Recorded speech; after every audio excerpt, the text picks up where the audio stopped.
Dr. Kinston, just a brief little background of this. The buses used to park right here. Cars used to unload right here.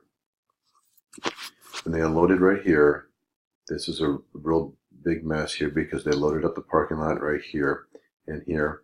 We did not have enough access for those with handicap stickers, which made what's a safety issue because we had to wheel those kids through or help them get through this situation here, and it was jam-packed. They also had cars all the way down here impacting Northwest Ash Drive, Northwest Prairie Ridge Drive over here as well, and then another street that was an artery to Hy-Vee. Kids just walking through and the parents not seeing it. We also had a situation up here where none of this was marked, where when you would get backed up here last year, so there was cars here backed up. The difference is we have people here. And so a kid got hit, knocked down, no harm there apparently. There's another kid that got hit, knocked down, and the police were called. No ambulance, but the police were called. So when we put the buses down here, we asked about 400 some kids to leave here, walk all the way around here. Now, all the way was not very far space, but right through here is not enough space to keep kids off, especially in the winter, away from the bus, especially the mirrors and so forth. So kids would be out here with supervision, but they would be out here waiting for the buses to come in. It's usually about 3:50, 3:55.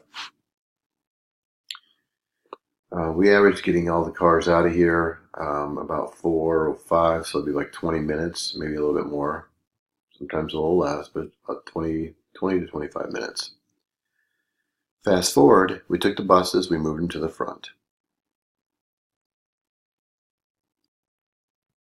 We put all the traffic here, and we have cars lined up. They can drop off and pick up anywhere here and anywhere here. We have this all lit up right here with the path allowed it lit up. This is very clear, and we supervise this now.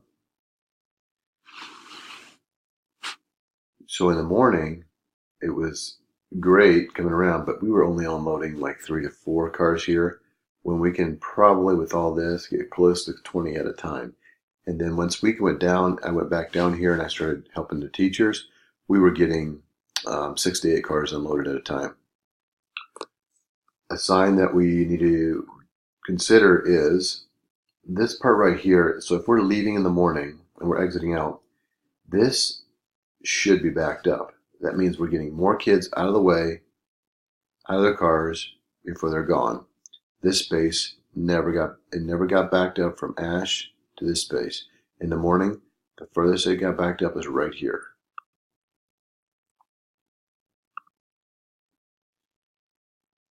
At the end of the day, at the very end, it was backed up a little bit, but there was no cars here, and it was just a matter of people coming around and going.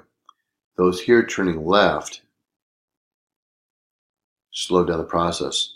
At their school, I can guarantee you, if it's a right turn lane only, we don't back this up unless we get down to here and we're backing this up this way. It started to get a little of that this morning, but not too bad. So by making those changes, this is a lot cleaner and safer. We don't have any issues in this intersection.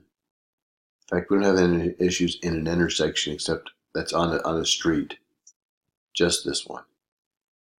So they had an intersection issue here, an intersection issue this way a little bit more, a little further east. A situation right here, the bus is getting out. This way, nobody messes with the buses before, during, or after school. People can get out. I've had 4 parents contact me saying how wonderful this was. I had 3 parents contact me and tell me how much they wish I would have put some thought behind this. So when you explain it to them, I've only been able to contact one on the phone. One I did for email, but it was more about a stop sign over here. Once you contact them, talk it through, they seem to be more understanding. They are a little worried about coming from here to here, having our kids walk this far. I walked that out. That's about 70 steps for me. I walked this up, so from here to here is about 40.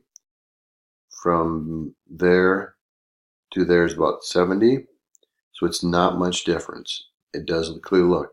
Parents do like to drop their kids off at the front door, which is not much different than dropping them off here. It's probably a few more steps. But the kids cross here. There's a crosswalk area here. There's a gate. Parents can't come there, can't come there. And so there's no cars or buses around this area when kids are loading or unloading. At between 8:30 and 9 this morning, a car could enter the lot, drop off, and be gone in 30 seconds to a minute. At 9 to 9:05, cars are backed up to about this point. But again, we weren't unloading enough. The majority of people come between 9:05 or 8:05 and 8:25. So if that's the majority of cars that are dropping off, picking up, that's just nothing that can be done about it in any of this, because the volume is so great on a condensed time. If people stay away from the 9:05 to the 9:27, this will be more balanced. And they would be able to be in and out quicker, and just need to grow that parent